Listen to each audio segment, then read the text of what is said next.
భక్తులారా, మీకు శ్రీకృష్ణుడి ఆశీర్వాదాలతో స్వాగతం. ఈ వీడియో చూడండి, మీ బాధను తొలగిపోతాయి. లైక్ చేయండి, సబ్స్క్రైబ్ మర్చిపోకండి. భగవద్గీత అనేది మనిషిని జీవితంలో సరైన మార్గాన్ని చూపే ఒకే ఒక గొప్ప గ్రంథం. ఈ గీత జీవితంలో ధర్మం, కర్మ, ప్రేమ అనే పాఠ్యాలను నేర్పుతుంది. శ్రీమద్ భగవద్గీత ధ్యానం ఈ జన్మలోనూ, జన్మ తర్వాతి జీవితంలోనూ ఉపయోగపడే అమూల్యమైనది. గీత అనేది సంపూర్ణ జీవన దర్శనం. దీన్ని అనుసరించే వ్యక్తి ఎల్లప్పుడూ ఉత్తమమైన వాడవుతాడు.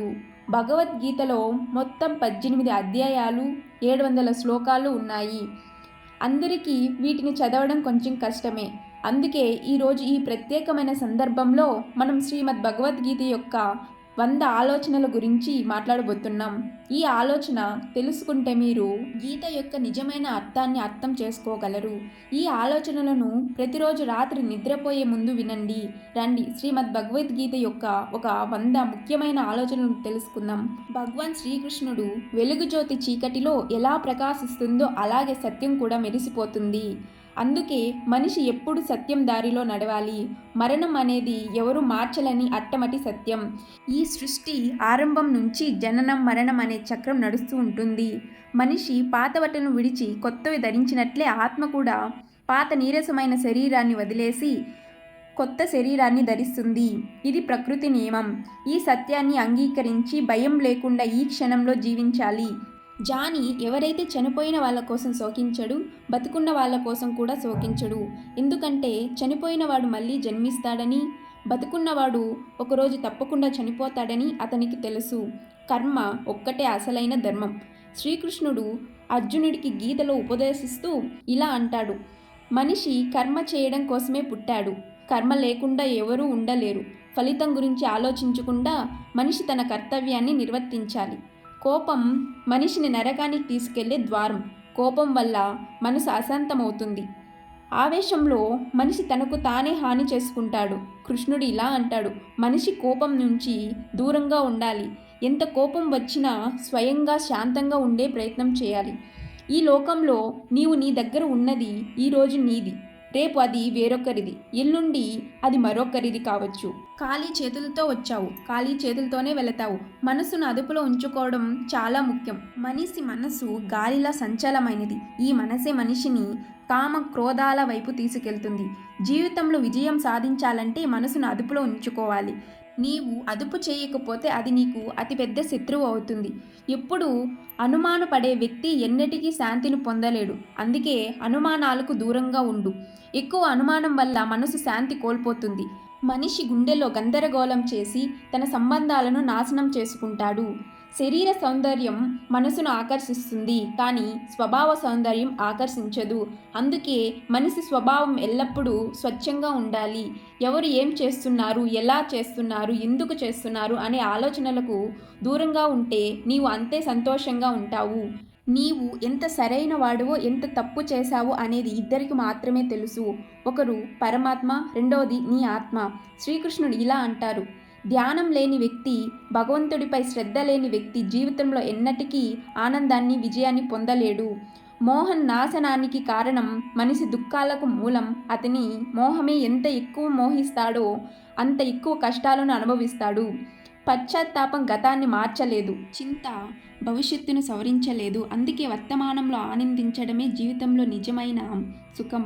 శ్రీకృష్ణుడు ఇలా అంటాడు: మీకు సహాయం చేసేవాడిని నీవు సాయం చేయు, నిన్ను మోసం చేసేవాడిని వదిలే.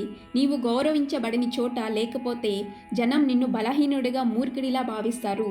వర్షం లేని చోట పంటలు చెడిపోతాయి, సంస్కారం లేని చోట సంతతి చెడిపోతుంది. నాకు సమయం లేదు అని అంటున్న వాళ్ళ హృదయాల్లో నీ పేరు లేదని అర్థం. నీ మాటలు ఎంత తీయగా ఉంచుకో, తిరిగి తీసుకోవాల్సి వచ్చినా కసిగా అనిపించకూడదు. స్వ అభిమానం కొంచెం ఉండాలి, లేకపోతే జనం నిన్ను నీ హక్కులు ఉన్న చోట కూడా అణిచివేయడానికి ప్రయత్నిస్తారు. నీతో నీవు ఓడిపోకపోతే ఈ లోకంలో ఏ శక్తి నిన్ను ఓడించలేదు. బలహీనత నీది కాదు, నీ సమయం బలహీనమైనది. సమయం అందరికీ మారుతుంది. నీవు నీ కర్మను చేసుకుంటూ పో. సంకటాలను చూడని వాడికి తన బలం ఎప్పటికీ తెలియదు. ఇతరుల బాధలను అర్థం చేసుకునే వాళ్ళు దయ ఉన్నవాళ్ళు. గుండె నుంచి మంచి వాళ్ళు మళ్ళీ జన్మించాల్సిన అవసరం లేదు. ఏదైనా ఇచ్చి గర్వపడకు. ఎవరికి తెలుసు నీవు ఇస్తున్నావా లేక గత జన్మ రుణాన్ని తీర్చుకుంటున్నావా? గర్వం ఉన్నవాడి వంశం, సంపద, గౌరవం 3 నాశనం అవుతాయి. విశ్వాసం కలిగించాలంటే వాళ్ళ మాటలకు కాదు, వాళ్ళ చేష్టలకు శ్రద్ధ పెట్టు. శ్రీకృష్ణుడు ఇలా అంటాడు, నన్ను తెలుసుకున్నవాడు జనన మరణ సంబంధాల విముక్తి పొందుతాడు. భగవద్గీతను చదివి దాన్ని ఆచరించేవాడు దుష్కర్మల ప్రభావం అంతా తొలగిపోతుంది. ఉన్నది దానంతట అదే వస్తుంది. భాగ్యంలో లేనిది వచ్చినా పోతుంది. గాలి ఊపులకు పడవను తప్పుదారి పట్టిస్తాయి. అలాగే మనిషి కోరికలు బుద్ధిని తప్పుదారి పట్టిస్తాయి. సుఖంలో, దుఃఖంలో, గౌరవంలో, అవమానంలో శాంతంగా ఉండేవాడు నాకు ఎంతో ఇష్టమని కృష్ణుడు అంటాడు. ఈ సంసారం నా మాయే. ఈ సంసారం నా నుంచే పుట్టింది. నేనే దీన్ని నాశనం చేస్తాను. నేను భూత, భవిష్యత్తు, వర్తమానంలోని అన్ని ప్రాణులను తెలుసుకుంటాను. కానీ నన్ను ఎవరూ నిజంగా తెలుసుకోలేరు. సంబంధం నిలబెట్టడం ఆపేసిన వ్యక్తి ఆత్మగౌరవం ఎక్కడో గాయపడిందని అర్థం చేసుకో. ప్రేమ ఎప్పుడు క్షమాపణ చెప్పడానికి ఇష్టపడుతుంది. అహంకారం ఎప్పుడు క్షమాపణ వినడానికి ఇష్టపడుతుంది. కర్మే నీ గుర్తింపు. లేకపోతే ఒకే పేరుతో వేలాది మంది ఉన్నారు. మంచి కర్మలు చేసిన జనం మీ చెడు మాటలనే గుర్తించుకుంటారు. అందుకే జనం ఏమంటారని ఆలోచించకుండా ఎంత సాధ్యమో అంత నీవు నిశ్శబ్దంగా ఉండు. ఎందుకంటే మనిషి నోటి నుంచి ఎక్కువ పాపాలు జరుగుతాయి. ఎవరినైనా మోసం చేయడం అనేది రుణం లాంటిది. అది నీకు ఎవరి చేతిలోనో ఒకరోజు తిరిగి వస్తుంది. మంచి దృష్టి అంటే నీ లోపాలను, ఇతరుల గుణాలను మాత్రమే చూసేది. సమయానికి తగ్గట్టుగా స్వభావం మార్చే వాళ్ళను ఎన్నటికీ నమ్మకు. జీవితంలో ఎవరితోనూ నిన్ను పోల్చుకోకు. నీవు ఎలా ఉన్నావో అలాగే ఉత్తముడివి. అందరికీ జీవితాన్ని మార్చుకునే సమయం దొరుకుతుంది, కానీ సమయాన్ని మార్చడానికి మళ్ళీ జీవితం దొరకదు. జరగబోయేది జరిగి తీరుతుంది, జరగనిది ఎన్నటికీ జరగదు. ఈ నిశ్చయం ఉన్నవాడికి చింతలు ఎప్పుడూ ఉండవు. మంచి నీటితో చేసిన పని ఎన్నటికీ వృధా కాదు. ఫలం నీకు తప్పకుండా దొరుకుతుంది. నీవు ఈరోజు చేసే కర్మఫలం రేపు నీకు లభిస్తుంది. నీవు ఈరోజు అనుభవిస్తున్నది నీ గత కర్మఫలం. శ్రద్ధ, భక్తితో నా భక్తి చేసేవాడికి అతనికి లేనిది నేను ఇస్తాను. అతని దగ్గర ఉన్నది నేను కాపాడుతాను. ఎవరితో ఎప్పుడు ఎంత మాట్లాడాలో తెలుసుకుంటే నీ జీవితం సార్థమవుతుంది.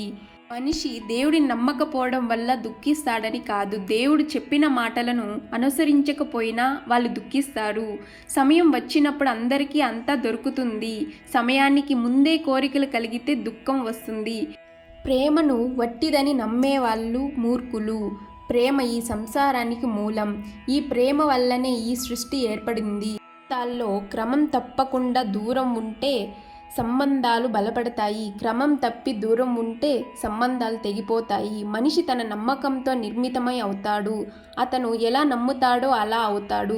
ఈ సంసారంలో భాగ్యం కంటే ఎక్కువగా సమయానికి ముందు ఎవరికి ఏమీ దొరకదు. జీవితంలో మాటను సమయంలో ఉంచుకోవడం తప్పనిసరే. ఎందుకంటే మాటల వల్లే కలిగే గాయాలు ఎన్నటికీ మానవు. కృష్ణుడు ఇలా అంటాడు, ధర్మం కోసం పోరాటం నేర్చుకో, ధర్మికి కాలం కావడం నేర్చుకో, నీ వాళ్ళ కోసం త్యాగం చేయడం నేర్చుకో. సత్యం ఎప్పుడు నీటిలో తేనెలా ఉంటుంది. ఎంత అసత్యం నీళ్ళలో కలిపినా అది ఎప్పుడు పైన తేలుతుంది. జీవితంలో ఆనందంలో హాని ఇవ్వకు, కోపంలో సమాధానం చెప్పకు, దుఃఖంలో నిర్ణయం తీసుకోకు. ఒక వ్యక్తి లక్ష్యాల విషయాలు తెలుసుకున్నా, సమస్త లోకానికి తెలుసుకున్నా తనను తాను తెలుసుకోకపోతే అతను అజ్ఞాని. నిన్ను తిరస్కరించిన వాడిని బాధపడకు, ఎందుకంటే వాళ్లకు నీ విలువ తెలియదు. నిన్ను ఏడిపించే సంబంధం అత్యంత గాజమైనది. నిన్ను ఏడుస్తూ వదిలేసే సంబంధం అత్యంత బలహీనమైనది. ఎల్లప్పుడూ శాంతంగా ఉండు. శాంతంగా ఉంటే నీ జీవితంలో ఎంతో బలంగా ఉన్నట్లు అనిపిస్తుంది. ఎందుకంటే ఇనుము చల్లబడినప్పుడే గట్టిగా ఉంటుంది. వేడిగా ఉన్నప్పుడు దాన్ని ఏ ఆకారంలోనైనా మార్చవచ్చు. ప్రతి సమయంలో 7 గుణాలు నిన్ను కాపాడుతాయి. అవి నీ ధాన్యం, నీ ప్రవర్తన, నీ బుద్ధి, నీలోని ధైర్యం, నీ మంచి కర్మలు, సత్యం మాట్లాడే అలవాటు, భగవంతుడిపై విశ్వాసం. కష్ట సమయంలో మనిషి ఒంటరిగా అవుతాడు, కానీ ఆ కష్టాల వల్లనే అతను బలవంతుడవుతాడు. గౌరవం ఇచ్చేవాడికి గౌరవం. బలహీనత లక్షణం. ఏ పరిస్థితి వచ్చినా నీ జీవితాన్ని భగవంతుడికి అప్పగించి భగవంతుడిపై విశ్వాసం ఒక చిన్న పిల్లవాడిలా ఉంచు. ఆ పిల్లవాడిని గాలిలో ఎగరేసి అతను నవ్వుతాడు, భయపడతాడు. ఎందుకంటే తనను పడనీయడమే అతనికి తెలుసు. కృష్ణుడు ఇలా అంటాడు, ఎవరి ముందు నీవు ఎక్కువగా వంగకు, లేకపోతే నిన్ను పడిపోయిన వాడిలా భావిస్తున్నారు. నిన్ను గౌరవించే వాళ్ళనే గౌరవించు. ఏడిపించే సంబంధం గాయమైనది, ఏడుస్తూ వదిలేసే సంబంధం బలహీనమైనది, కష్టకాలంలో కూడా నిలబడే సంబంధం అత్యంత గొప్పది. కృష్ణుడు ఇలా అంటాడు, భావనలను అర్థం చేసుకునేవాడు నీవాడు, భావనలకు అతీతమైన వాడు పరాయివాడు. దూరంగా ఉన్న దగ్గరగా ఉన్నవాడు నీవాడు, దగ్గరగా ఉన్న దూరమైన వాడు పరాయివాడు. మనిషి ఎప్పుడూ తన భాగ్యాన్ని తిట్టుకుంటాడు, కానీ భాగ్యం కంటే గొప్పది తన చేతుల్లో ఉన్న ధర్మాన్ని తెలుసుకో.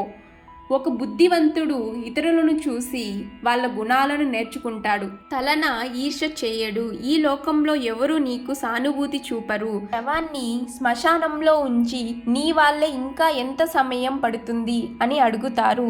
దుఃఖం రావడం కూడా అవసరం, అది లేకపోతే జీవితం పూర్తి కాదు. ఖాళీ సంతోషం మనిషిని బలవంతుడిని చేయదు, జీవితంలోని రెండు వైపులా చూపించదు. శ్రీకృష్ణుడు ఇలా అంటాడు, మనసు శాంతి కంటే గొప్ప సంపద ఈ లోకంలో లేదు. మనసును శాంతంగా ఉంచుకోవడం నేర్చుకున్నవాడు ఈ లోకంలో అత్యంత ధనవంతుడు. సమయం మనిషి చెప్పిన దారిలో నడవవద్దు, మనిషి సమయం చూపిన దారిలో నడవాలి. దాన్నే నియతి అంటారు. జీవితం కష్టంగా అనిపించేది మనం మనలో మార్పు తెచ్చుకోకుండా పరిస్థితులను మార్చడానికి ప్రయత్నించినప్పుడే. ఈ లోకంలో తల్లిదండ్రులు మాత్రమే తమ పిల్లలను తమ కంటే ఎక్కువ విజయం సాధించాలని కోరుకుంటారు. జీవితంలో సగం దుఃఖాలు అధిక ఆశల వలనే వస్తాయి.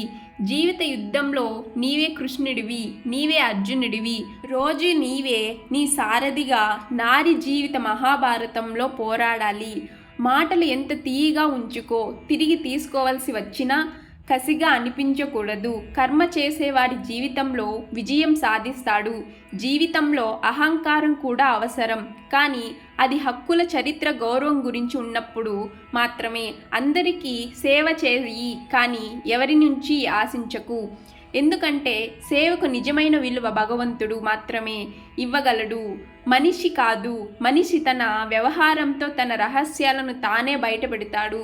తప్పు జరగడం సహజం, ఒప్పుకోవడం సంస్కారం, దాన్ని సరిదిద్దుకోవడం పురోగతి. మనిషి ఇల్లు, సంబంధాలు, స్నేహితులు అన్నీ మార్చుకుంటాడు, కానీ ఆయన దుఃఖంలోనే ఉంటాడు. ఎందుకంటే అతను తనను తాను మార్చుకోడు. భగవంతుడి నిర్ణయంపై ఎన్నటికీ సందేహం వద్దు. లజ్జా వస్తే ఏదో తప్పు జరిగి ఉంటుంది. ఎందుకు వృథా చిందిస్తావు? ఎవరిని భయపడతావు? నిన్ను ఎవరూ చంపలేరు. ఆత్మ పుట్టదు, చావదు. ఈ శరీరం నుండి ఇది కాదు నీవు, ఈ శరీరాన్ని కాదు ఈ శరీరం. అగ్ని, జలం, వాయువు, భూమి, ఆకాశం ఈ 5 అంశాలతో ఏర్పడింది. చివరికి ఇవే అంశాలతో కలిసిపోతుంది. కానీ ఆత్మ స్థిరం. మరణం అనుకునేది కొత్త జీవితం. కష్టాలు మనిషిని బాధించడానికి రావు, అతని సామర్థ్యాన్ని, ఆత్మవిశ్వాసాన్ని పరీక్షించడానికి వస్తాయి. మనసు శాంతంగా ఉన్నవాడు మాట్లాడేటప్పుడు, పనిచేసేటప్పుడు శాంతంగా ఉండేవాడు. సత్యాన్ని సాధించిన వాడు దుఃఖాల నుంచి విముక్తి పొందినవాడుగా జరిగింది, మంచిగా జరిగింది. జరుగుతున్నది మంచిగానే జరుగుతుంది, జరగబోయేది కూడా మంచిగానే జరుగుతుంది. గతం గురించి, భవిష్యత్తు గురించి చింతించకు. ఇప్పుడు వర్తమానం నడుస్తుంది.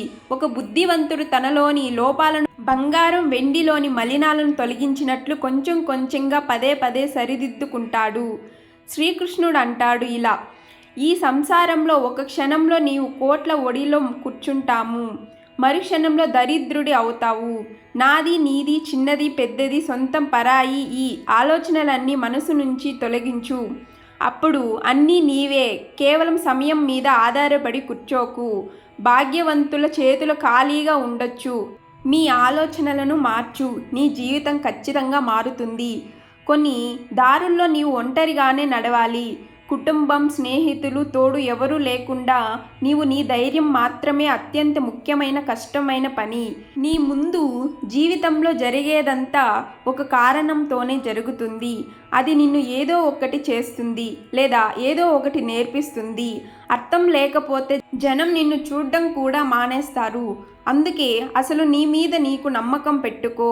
దారులెప్పుడూ ఆగిపోవు, కానీ జనం ధైర్యం కోల్పోతారు.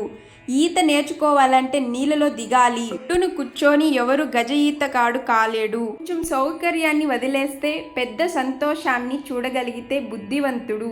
ఆ కొంచెం సౌకర్యాన్ని వదిలేసి పెద్ద సంతోషాన్ని సాధించాలి. జీవిత ప్రయాణంలో విశ్వాసం నిన్ను పోషిస్తుంది.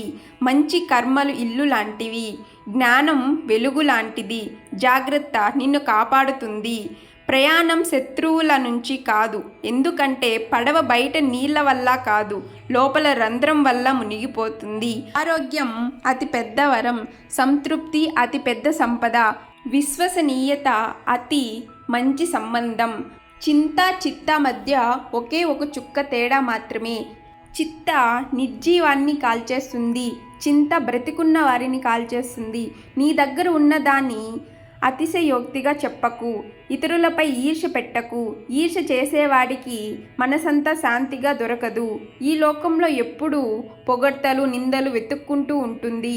ఇది ఎప్పటి నుంచి జరుగుతుంది, ఇక ముందు కూడా జరుగుతుంది. తనను తాను నిజంగా ప్రేమించుకునేవాడు ఎన్నటికీ ఇతరులను గాయపరచడు. కష్టాలు చేసే ఆలోచనల నుంచి విముక్తి పొందుతాడు. శాంతిని తప్పకుండా పొందుతాడు. పెద్ద పెద్ద మాటలు చెప్పేవాళ్ళు మాటల్లోనే ఉండిపోతారు. సన్నగా చిరునవ్వు నవ్వేవాళ్ళు అలా చెప్పేస్తారు. నీళ్లతో స్నానం చేసేవాడు బట్టలు మాత్రమే మార్చగలడు. చెమటతో స్నానం చేసేవాడు చరిత్రను మార్చగలడు. ఒక్క నిమిషం పడుతుంది సంబంధాలను ఎగతాళి చేయడానికి, కానీ మనం మర్చిపోతాం. జీవితం సంబంధాలతోనే అలంకరించబడుతుంది, సమృద్ధం అవుతుంది. మనసులో ఉన్నది స్పష్టంగా చెప్పేయాలి, ఎందుకంటే సత్యం చెప్పడం వల్ల నిర్ణయాలు జరుగుతాయి, అసత్యం చెప్పడం వల్ల దూరాలు ఏర్పడతాయి. ఉదయం నిద్ర మనిషి ఉద్దేశాలను బలహీనం చేస్తుంది. గమ్యాన్ని చేరుకునే వాళ్ళు ఎప్పుడూ ఆలస్యంగా నిద్రపోరు. ప్రతి ఒక్కరికి గుండెలో కొంత స్థలం ఇవ్వు, అంతే అతడు నీకు ఇస్తాడు. లేకపోతే నీవు ఏడుస్తావు లేదా అతను నిన్ను ఏడిపిస్తాడు. విజయం సాధించాలంటే నీ కష్టంపై నమ్మకం ఉంచాలి, ఎందుకంటే భాగ్యం జూదంలో పరీక్షించబడుతుంది. జీవితంలో ప్రజాదరణ పొందాలంటే మీరు అనే మాటని ఎక్కువగా మేము అనే మాటను తర్వాత నేను అనే మాటను అతి తక్కువగా వాడాలి. మీ శక్తిని చింతలో వృధా చేయడం కంటే దాని సమస్యలను పరిష్కరించడానికి వాడు. చెడును చూడటం, వినడం, చెడు ఆరంభం ప్రేరణకు అతిపెద్ద మూలం. నీ సొంత ఆలోచనలు అందుకే. పెద్దగా ఆలోచించు, నిన్ను నీవు గెలవడానికి ప్రేరేపించు. కర్మల ఫలితం చాలాసార్లు మంచి చేస్తే మంచి జరుగుతుంది. జన్మ తీసుకొని కూడా శ్రీకృష్ణుల కీర్తన చేయని వాడు మూర్ఖుడు. మోక్షానికి మెట్టు దొరికిన దానిపై ఎక్కడానికి ప్రయత్నం చేయకూడదు. దుఃఖం బోధించేవాడు తర్వాత దుఃఖాన్ని పొందవచ్చు, కానీ దుఃఖం ఇచ్చేవాడు ఎన్నటికీ దుఃఖాన్ని పొందలేడు. ఆవేశం వద్దు. మేఘం వర్షం వల్ల పుష్పాలు వికసిస్తాయి, కానీ గర్జన వల్ల తప్పుడు వ్యక్తి ఎంత తీయగా మాట్లాడినా నీకు వ్యాధిలా మారతాడు. సత్యవంతుడు ఎంత కఠినంగా అనిపించినా ఔషధంగా పనిచేస్తాడు. ఒక దీపం తన వెలుగును తగ్గించకుండా వేల దీపాలను వెలిగిస్తుంది. అలాగే సంతోషాలను పంచితే సంతోషాలు తగ్గవు, పెరుగుతాయి. శ్రీకృష్ణుడు ఇలా అంటాడు, ఈ జన్మలోనూ జన్మ తర్వాత జీవితంలోనూ శాంతిని పొందలేడు. ఈ గీతా ధ్యానం మన హృదయాలను తడవని మనసును శాంతిపరిచే దివ్యమైన ఔషధం. ఈ ఆలోచనలు మన జీవితంలో కొత్త వెలుగును నింపే సత్యాలు. ఒక్కొక్క ఆలోచన మన గుండెలో ఒక దీపాన్ని వెలిగిస్తుంది, మన దారిని సత్యం వైపు, ధర్మం వైపు నడిపిస్తుంది. ఈ ధ్యానం మనసులోని చీకటిని తొలగించి మనసును స్వచ్ఛతతో నింపుతుంది. ప్రతిరోజు ఈ ఆలోచనలను గుండెలో నింపుకుంటే మన జీవితంలో ఒక సుగంధ బాటల వికసిస్తుంది. ఓ సోదరులారా, ఈ జ్ఞానగంగలో మునిగిన మీ జీవితాన్ని పవిత్రం చేసుకోండి. ఈ ఆలోచనలు మీకు ఏదైనా స్ఫూర్తిని, శాంతిని ఇచ్చినట్లయితే గుండెలోని భావాలను కామెంట్ల రూపంలో జై శ్రీ రాధే కృష్ణ అని కామెంట్ చేయండి. ఈ జ్ఞాన దీపాన్ని మరిన్ని సత్యాల్లో వెలిగించడానికి ఈ సందేహాన్ని ఇష్టపడి మన ఈ ప్రయాణాల్లో తోడుగా ఉండండి. మీ సహకారంతో ఈ ధ్యానం మరింత మందికి చేరుతుంది. మీ హృదయంతో మమ్మల్ని ఆదరించి ఈ దివ్య జ్ఞాన యాత్రలో భాగస్వాములు కాండి. శ్రీమద్ భగవద్గీత ఒక గ్రంథం కాదు, అది జీవన దీపం. 100 ఆలోచనలు మన గుండెలోని చీకటిని తొలగించి సత్యం, ధర్మం, ప్రేమ వైపు నడిపిస్తాయి. ఈ జ్ఞానాన్ని గుండెలో దాచుకొని దాన్ని ఆచరణలో పెట్టండి. మీ జీవితం సుగంధ పుష్పంలా మెరుస్తుంది.